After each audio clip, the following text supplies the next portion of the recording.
एक किसान के पास 20 गायें थी। वह प्रतिदिन सुबह ही इन गायों का दूध दूहकर चराने के लिए निकल पड़ते थे।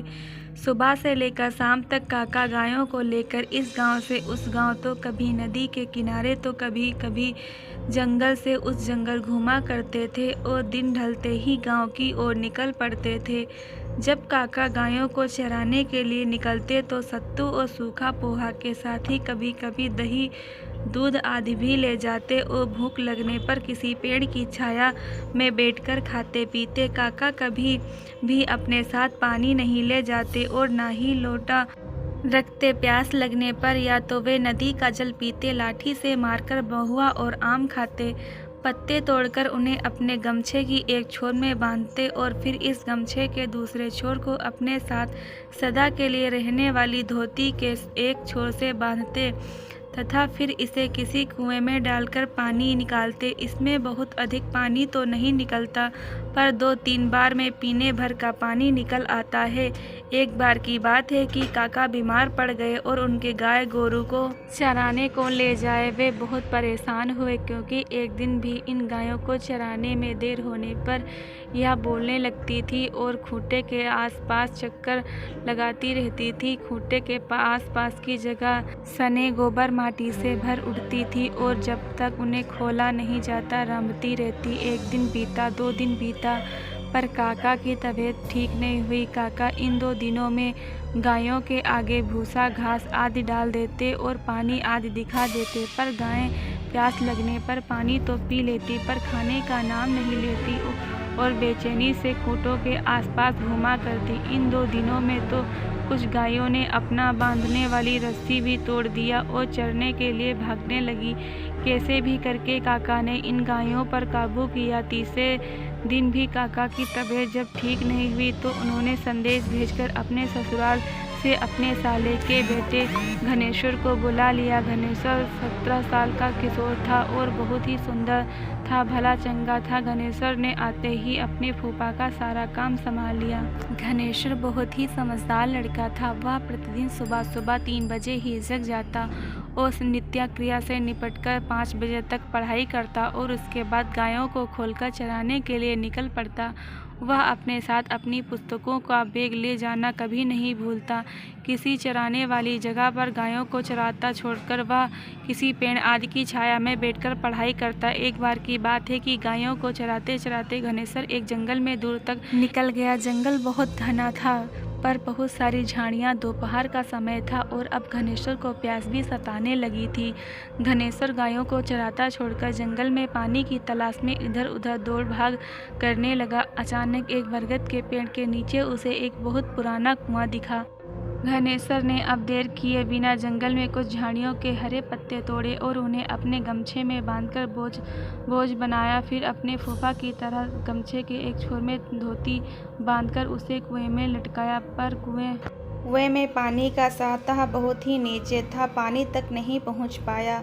उसने लाख कोशिश की, नए नए हथकंडे अपनाए, फिर भी पानी तक नहीं पहुंच पाया।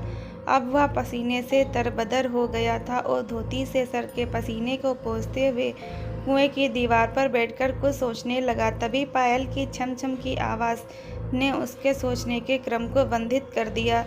उसने पीछे मुड़कर देखा तो कुछ दूर पर हिरणी की चाल से अपने पायलों की झनकार करते हुए, चेहरे पर हल्की मुस्कान व गालों पर हल्की लाली लिए एक किशोरी उसके तरफ चली आ रही थी। मन से उस किशोरी के रूप श्रृंगार के रस का पान करने में लग गया। उस किशोरी में पता नहीं क्या जादू था कि वह जो जो करीब आती जा रही थी, घनेश्वर उसके प्रति माँ सौंदर्य में खोता जा रहा था। पास आकर शरारतीपन से उस किशोरी ने बेहिचक मन से घनेश्वर ने पूछा, प्यास लगी है क्या? घनेश्वर को एकटक उस किशोरी की सुंदरता का पान किए जा रहा था। घबराकर हाँ में सर हिला दिया। किशोरी और आगे बढ़ी और कुएं की जगह पर पहुंचकर अपने दोनों हाथों से अंजलि बनाई और कुएं में झुक गई। घनेश्वर अभी भी उस किशोरी में ही खोया हुआ था।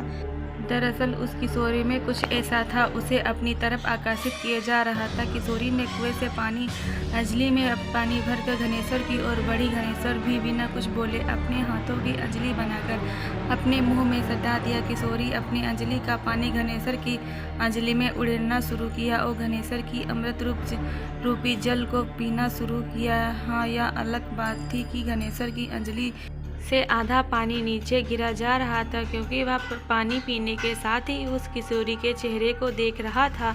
उस किशोरी के अंजलि का पानी खत्म हो रहा था, ना ही घनेश्वर की प्यास बुझने का नाम ले रही थी। पानी पिलाने या सिलसिला लगभग आधे घंटे चला और जब किशोरी को लगा कि यह व्यक्ति तो पानी कम अपितु उसको निहारने का काम अधिक कर रहा है, तो वह थोड़ी असहज होकर बोली, और पिलाऊं कि बस।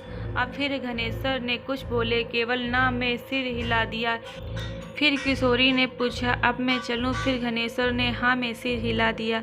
किशोरी फिर हिरणी की चाल से पता नहीं जंगल में कहाँ खो गई। घनेश्वर कुछ समय तक तो चुपचाप उस कुएं की जगह पर बैठ रहा था। फिर अचानक पता नहीं क्या सूझा कि उठकर गायों की ओर चल दिया। गायों की दिशा में बढ़ते समय घनेश्वर कोई प्यार भरा गीत गुनगुना रहा था। गायों को लेकर घनेश्वर घर पहुंचा। आज वह बहुत खुश लग रहा था और रह रहकर कोई प्रेम भरा गीत गा रहा था। उसकी भूख प्यास गायब हो चुकी थी और उसने अपनी बुआ के लाख कम कहने के बाद भी रात को कुछ नहीं खाया और अपनी खाट पर सोने चला गया।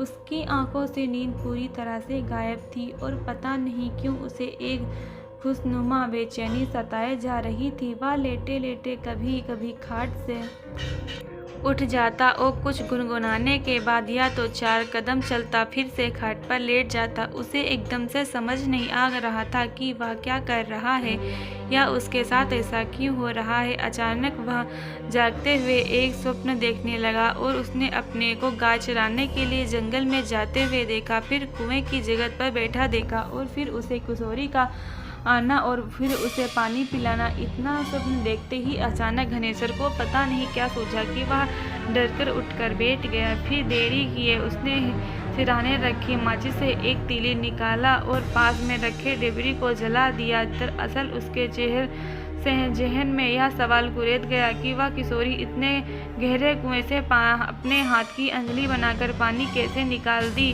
और साथ ही उसने इतनी देर तक पानी पिया और फिर उस किशोरी ने अंजलि का पानी खत्म होने का नाम क्यों नहीं ले रहा था। उसने भूत प्रेत की बहुत सारी घटनाएं सुन रखी थी। इसके बाद डरे सहमे घनेश्वर ने उस डबरी के प्रकाश में ही बैठे बैठे रात गुजार दी।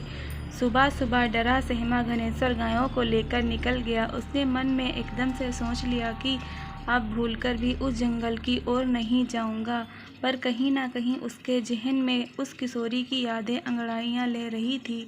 ना चाहते हुए भी उस किशोरी का अनुपम सौंदर्यवान चेहरा उसकी आंखों के आगे घूम जाता और अपनी आकर्षता का एहसास करा देता। सरे में गायों को चराता छोड़ वह पास ही में एक आम के पेड़ के नीचे बैठकर उस किशोरी के बारे में सोचने लगा। उसे पता नहीं क्यों ऐसा लग रहा था कि वह किशोरी को काफ़ी समय से जानता है, वह उसकी परिचित है। उस किशोरी का सौंदर्यपूर्ण शरारती चेहरा याद आते ही सहमा घनेश्वर मुस्कुरा देता। उस पेड़ के नीचे बैठे बैठे सोचते हुए घनेश्वर को पता नहीं चला कि कब सूर्य उसके सर पर आ गया और डालियों पत्तियों के बीच से उसके साथ आँख मिचौली खेलने लग गई। घनेश्वर उठा और गायों की ओर चल दिया। गायों को हाँक हाँक कर फिर वह उस पेड़ के नीचे आ गया। पेड़ के नीचे आकर घनेश्वर ने कंधे पर रखी धोती को दोहराकर बिछा दिया और गमछे को सर के नीचे रखकर वहीं लेट गया। सरे में कुछ चरवाहे या किसान नजर आ रहे थे। डरने की कोई बात नहीं थी, क्योंकि दिन था। पेड़ों पर से गिरे सूखे लकड़ियों को एकांत कर रही थी। लेटे लेटे घनेश्वर को पता नहीं कब नींद आ गई, पर नींद में भी वह सहमा दिख रहा था। पर कभी कभी उसके चेहरे पर एक मीठी मुस्कान आ जाती। ऐसा लग रहा था कि वह किसी भूत और देवता की लड़ाई देख रहा है। भूत का विकराल रूप उसे डरा रहा था, तो देवता का उस भूत पर हावी होना उसे आकर्षित कर रहा था। सोए हुए गणेशर को पता नहीं क्या हुआ कि वह बैठा हुआ दरअसल उसे ऐसा लग रहा था कि कोई मखमली उंगलियों को उसके बालों में फेर रहा है और रह रहकर उसे सहला रहा है। आसपास में किसी को न देखकर उसे वह भ्रम लग रहा था। वह फिर से सोया नहीं और बैठकर फिर से उस किशोरी के बारे में सोचने लगा। अचानक एक तेज हवा उठी और सरसराते हुए इसके इर्द गिर्द चक्कर काटने लगी। हवा के उस चक्कर में उसे एक अजीब प्रेम की अनुभूति हो रही थी। वह हवा धीरे धीरे से वह उसके पास खड़ी हो गई और मुस्कुराते हुए बोली, कल से तुम मेरे ही बारे में सोच रहे हो ना? फिर से गणेशर ने हाँ में हाँ सिर हिला दिया। उस किशोरी ने खिलखिलाते हुए कहा, कोई अपनों से डरता है? मुझसे डरने की आवश्यकता नहीं है। मैं आपको डराने नहीं आई हूँ बल्कि अपनापन का एहसास कराने आई हूँ। इसके बाद पता नहीं क्यों गणेशर का डर कुछ कम हुआ और फिर से उस किशोरी के अनुपम सौंदर्य का नेत्रपान करने लगा। यह सिलसिला कुछ देर तक चला और फिर से खिलखिलाती हुई वह किशोरी वहाँ से गायब हो गई। अब तो आए दिन गणेशर उस किशोरी के साथ काफ़ी समय बिताने लगा।